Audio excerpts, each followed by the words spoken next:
au sein de l'Assemblée nationale. La parole est à Madame Florence Lasserre-David pour l'explication de vote du groupe Modem et Apparentés.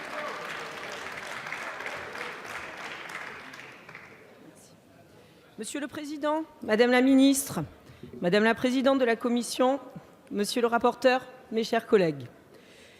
Nous allons voter dans quelques minutes le projet de loi pour un nouveau pacte ferroviaire.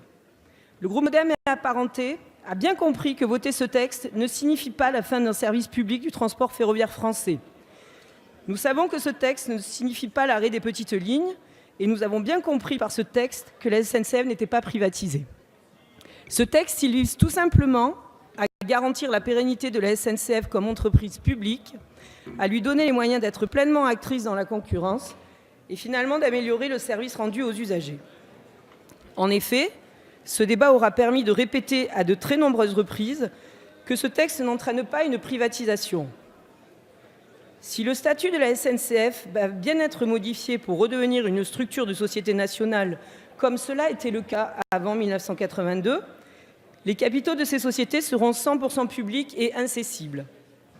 À ceux qui rétorquent que c'est un premier pas vers la privatisation et qu'il ne nécessiterait aucune modification de la loi, nous leur rappelons qu'il n'y a pas de premier pas fait dans cette direction dans le texte qui est au cœur de nos discussions aujourd'hui. Ce texte ne prévoit pas de privatisation et, pas plus que les réformes ferroviaires précédentes, n'ouvrent une telle possibilité pour l'avenir. L'ouverture à la concurrence, véritable enjeu de ce projet de loi, a été décidée au niveau européen et, je le précise ici, par et avec le soutien de la France, car les décisions de Bruxelles sont aussi celles de la France. L'ouverture à la concurrence doit donc permettre le renforcement de l'offre ferroviaire et l'amélioration de la qualité du service. C'est d'ailleurs ce qui s'est passé dans tous les pays européens qui ont pris bien avant nous cette voie.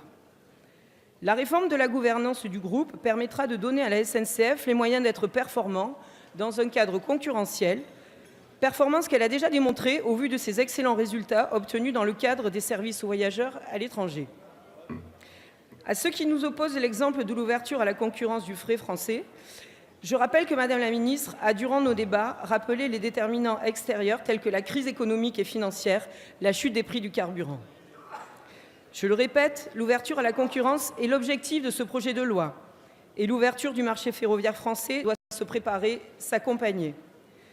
Ne pas soutenir ce projet, c'est prendre le risque d'un échec de cette transition. Ne pas soutenir ce projet de loi, c'est ne pas donner à la SNCF les moyens de réussir. Nous saluons l'annonce il y a quelques jours du Président de la République d'un renforcement de l'investissement sur le réseau à hauteur de 10 millions d'euros par jour pendant 10 ans.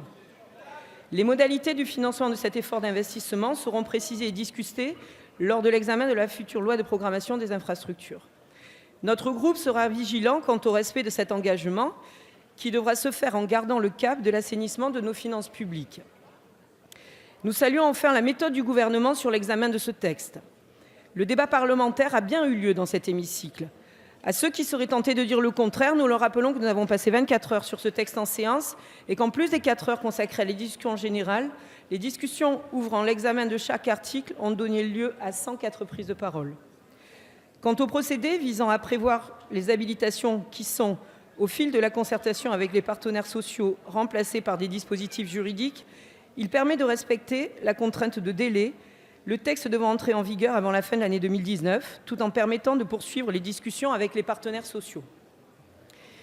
Cette méthode aura permis d'enrichir le texte que nous votons aujourd'hui d'un calendrier qui prend en compte les contraintes des régions et surtout d'inscrire dans la loi la garantie de la portabilité des droits des cheminots en cas de changement d'opérateur ferroviaire.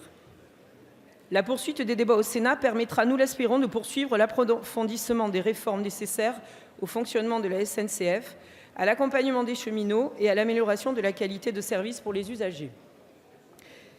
Par cette loi, la SNCF restera cette grande entreprise française à laquelle nous sommes toutes et tous attachés.